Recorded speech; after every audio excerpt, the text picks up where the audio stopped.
ജീവിതത്തിലെ ഉയർച്ചയും സാമ്പത്തികമായ പുരോഗതിയും നല്ല നിലയിൽ എല്ലാ കാര്യങ്ങളും മുന്നോട്ട് കൊണ്ടുപോകുന്നതുമൊക്കെ കാണുമ്പോൾ അതിൽ വല്ലാതെ അസൂയയും പകയും ഒക്കെ നോക്കിയിട്ട് ചില ആളുകൾ ചെയ്യുന്ന വല്ലാത്ത മാരണമാണ് അല്ലെങ്കിൽ സിഹറാണ് കൈവിഷം എന്നുള്ളത്.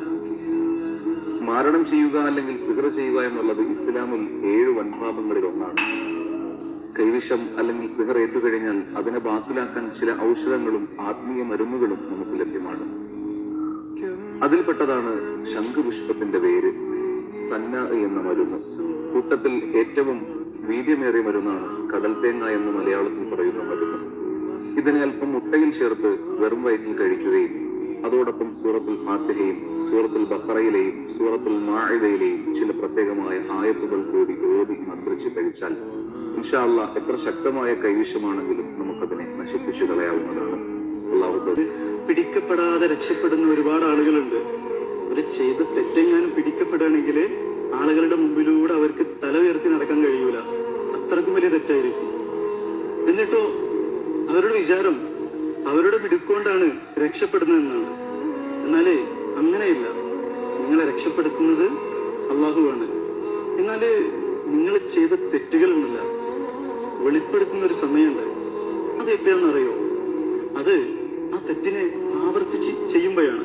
അതുകൊണ്ട് 1-2 തവണ തെറ്റ് ചെയ്താല് അള്ളാഹു വെളിപ്പെടുത്തൂലല്ലോ എന്ന് കരുതി അള്ളാഹുവിനെ പരീക്ഷിക്കാൻ നിൽക്കണ്ട. അള്ളാഹുവിന് നിങ്ങൾ ചെയ്ത തെറ്റ് വെളിപ്പെടുത്താന് 1 സെക്കൻഡ് പോലും വേണ്ട. അതുകൊണ്ട് നിങ്ങൾ തെറ്റ് ചെയ്തിട്ടുണ്ട് എങ്കിൽ എത്രയും പെട്ടെന്ന് അള്ളാഹുവിലേക്ക് തൗബാ ചെയ്ത് മടങ്ങാൻ അള്ളാഹു സുബ്ഹാനഹു വ തആല തെറ്റിൽ മാറി നിൽക്കാൻ നമുക്ക് തൗഫീഖ് നൽകുമാറാകട്ടെ. മോളെ, ഇനി ഒന്നുമില്ലെങ്കിൽ ഒന്നുമില്ല.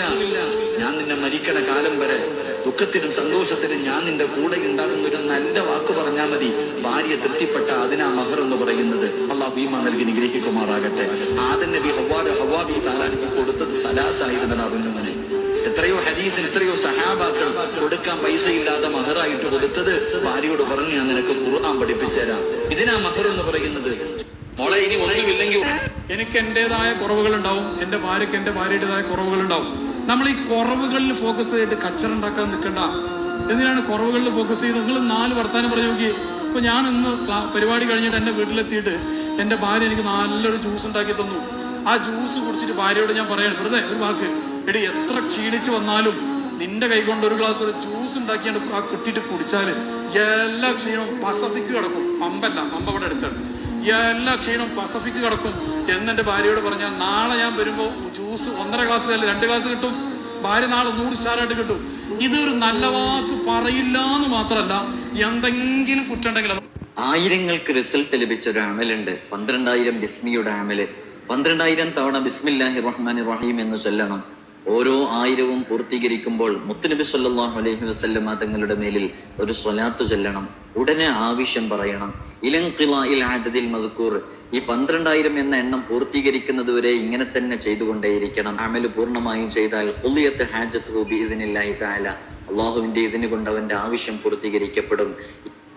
ആയിരങ്ങൾ പറയുകയാ, ഈ പ്രതിഫലം കേട്ടിട്ട് തീരുമാനിക്കൂ, ഈ പ്രതിഫലം കേട്ടിട്ട് തീരുമാനിക്കൂ. അല്ലാഹുവിന്റെ ഖുർആൻ എവിടെന്ന് പറയുകയാ, എന്റെ പ്രിയപ്പെട്ടവരെ, തതജാഫാ ജുനൂബുഹും അനിൽ മളാജി വയദ്ഖുലൂനൽ ജന്ന ബിഗൈരി ഹിസാബ്. നാളെ പടച്ചറപ്പിന്റെ പരലോകത്ത് ഞാനും നിങ്ങളും എല്ലാവരും ഇങ്ങനെ നിൽക്കുമ്പോ അല്ലാഹു വിളിക്കുകയാണ്. ഉള്ളാളം മഖാമിന്റെ മുന്നിൽ ഒരുമിച്ച് കൂടിയ മുസ്ലിമേ, നിങ്ങളിൽ പലരെയും അല്ലാഹു വിളിക്കുകയാണ്. അതിലേക്ക് വിളിച്ചിട്ട് പറയുകയാ, നിങ്ങൾക്ക് ഇന്ന് വിചാരണയില്ല, ഇന്ന് നിങ്ങൾക്ക് വിചാരണയില്ല.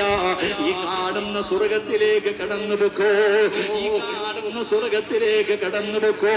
ആ ഭാഗ്യവാന്മാരാരാ, ആ ഭാഗ്യവാന്മാരാരാ?